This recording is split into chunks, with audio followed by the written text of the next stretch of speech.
कुरिन्थियों के नाम पौलुस प्रेरित की पहली पत्री, अध्याय 15। हे भाइयों, मैं तुम्हें वही सुसमाचार बताता हूँ जो पहले सुना चुका हूँ, जिसे तुमने अंगीकार भी किया था और जिसमें तुम स्थिर भी हो। उसी के द्वारा तुम्हारा उद्धार भी होता है, यदि उस सुसमाचार को जो मैंने तुम्हें सुनाया था स्मरण रखते हो। नहीं तो तुम्हारा विश्वास करना व्यर्थ हुआ।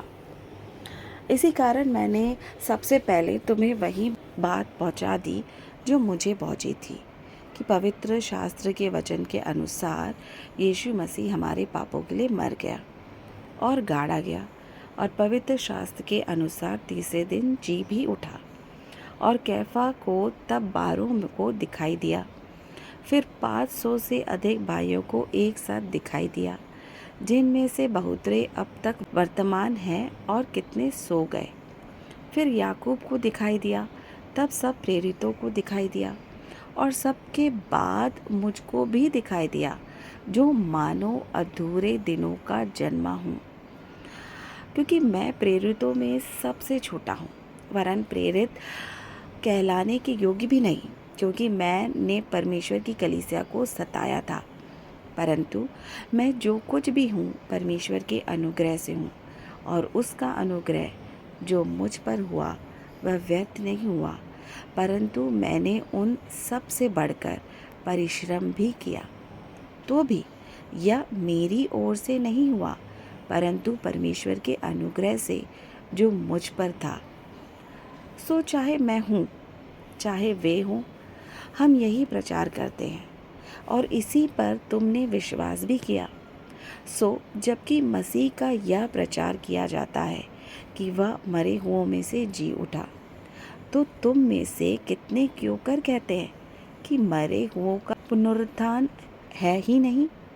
यदि मरे हुओं का पुनरुत्थान ही नहीं, तो मसीह भी नहीं जी उठा, और यदि मसीह भी नहीं जी उठा, तो हमारा प्रचार करना भी व्यर्थ है और तुम्हारा विश्वास भी व्यर्थ है, वरन हम परमेश्वर के झूठे गवाह ठहरे।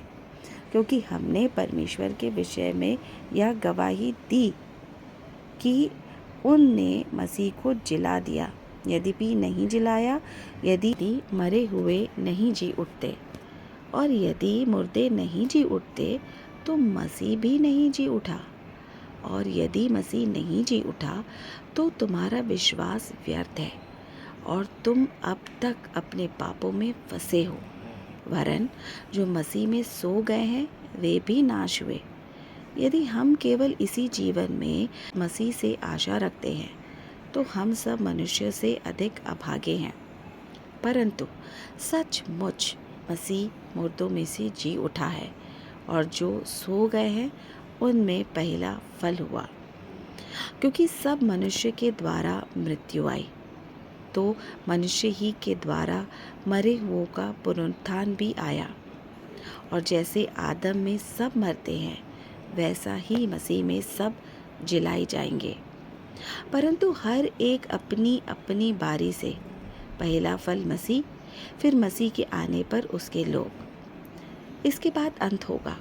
उस समय वह सारी प्रधानता और सारा अधिकार और सामर्थ का अंत करके राज्य को परमेश्वर पिता के हाथ में सौंप देगा। क्योंकि जब तक कि वह अपने बैरियों को अपने पांव तले न ले आए, तब तक उसका राज्य करना आवश्य है। सबसे अंतिम बैरी जो नाश किया जाएगा वह मृत्यु है, क्योंकि परमेश्वर ने सब कुछ अपने पांवों तले कर दिए हैं। परंतु जब वह कहता है कि सब कुछ उसके अधीन कर दिया गया है, तो प्रत्यक्ष है कि जिसने सब कुछ उसके लिए अधीन कर दिया वह आप अलग रहा। और जब सब कुछ उसके अधीन हो जाएगा, तो पुत्र आप भी उसके अधीन हो जाएगा, जिसने सब कुछ उसके अधीन कर दिया, ताकि सब में परमेश्वर ही सब कुछ हो। नहीं तो जो लोग मरे हुए के लिए बपतिस्मा लेते हैं वे क्या करेंगे? यदि मुर्दे जी उठते ही नहीं, तो फिर क्यों उनके लिए बपतिस्मा लेते हैं? और हम भी क्यों हर घड़ी जोखिम में पड़े रहते हैं? हे भाइयों, मुझे उस घमंड की सौ जो हमारे मसीह यीशु में मैं तुम्हारे विषय में करता हूँ कि मैं प्रतिदिन मरता हूँ। यदि मैं मनुष्य की रीति पर इफिसुस में वन पशुओं से लड़ा तो मुझे क्या लाभ हुआ? यदि मुर्दे जिलाए नहीं जाएंगे तो आओ खाए पिए, क्योंकि कल तो मर ही जाएंगे। धोखा ना खाना। बुरी संगति अच्छे चरित्र को बिगाड़ देती है। धर्म के लिए जाग उठो और पाप ना करो, क्योंकि कितने ऐसे हैं जो परमेश्वर को नहीं जानते। मैं तुम्हें लज्जित करने के लिए यह कहता हूँ।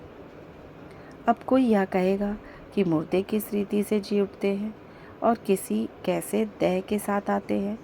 हे निर्बुद्धि, जो कुछ तू बोता है जब तक वह न मरे जिलाया नहीं जाता, और जो तू बोता है यह वह देह नहीं जो उत्पन्न होने वाली है, परंतु निरा दाना है, चाहे गेहूं का, चाहे किसी और अनाज का। परंतु परमेश्वर अपनी इच्छा के अनुसार उसको देह देता है, और हर एक बीज को उसकी विशेष देह।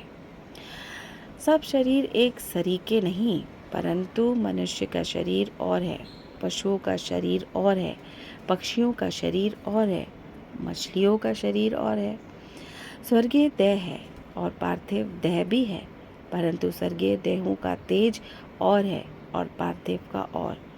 सूर्य का तेज और है, चांद का तेज और है, और तारा गणों का तेज और है, क्योंकि एक तारे से दूसरे तारे के तेज में अंतर है। मुर्दों का जी उठना भी ऐसा ही है। शरीर नाशमान दशा में बोया जाता है और अविनाशी रूप में जी उठता है। वह अनादर के साथ बोया जाता है और तेज के साथ भी उठता है। निर्बलता के साथ बोया जाता है और सामर्थ्य के साथ जी उठता है। स्वाभाविक देह बोई जाती है और आत्मिक देह जी उठता है। जबकि स्वाभाविक देह है तो आत्मिक देह भी है। ऐसा ही लिखा भी है कि प्रथम मनुष्य अर्थात आदम जीवित प्राणी बना और अंतिम आदम जीवनदायक आत्मा बना। परंतु पहले आत्मिक न था, पर स्वाभाविक था, इसके बाद आत्मिक हुआ। प्रथम मनुष्य धरती से अर्थात मिट्टी का था, दूसरा मनुष्य स्वर्गीय है। जैसे वह मिट्टी का था वैसे ही और मिट्टी के है, और जैसा वह स्वर्गीय है वैसे ही और भी स्वर्गीय है। और जैसे हमने उसका रूप जो मिट्टी का था धारण किया, वैसे ही उस स्वर्गीय का रूप भी धारण करेंगे। हे भाइयों, मैं यह कहता हूँ कि मांस और लोहू परमेश्वर के राज्य के अधिकारी नहीं हो सकते, और न अविनाशी का अधिकारी हो सकता है। देखे, मैं तुमसे भेद की बात कहता हूँ कि हम सब तो नहीं सोएंगे, परंतु सब बदल जाएंगे।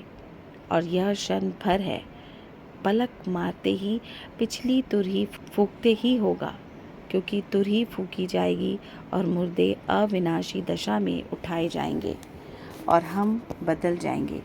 क्योंकि अवश्य है कि यह नाशमान देह अविनाश को पहन ले और यह मरणहार देह अमरता को पहन ले।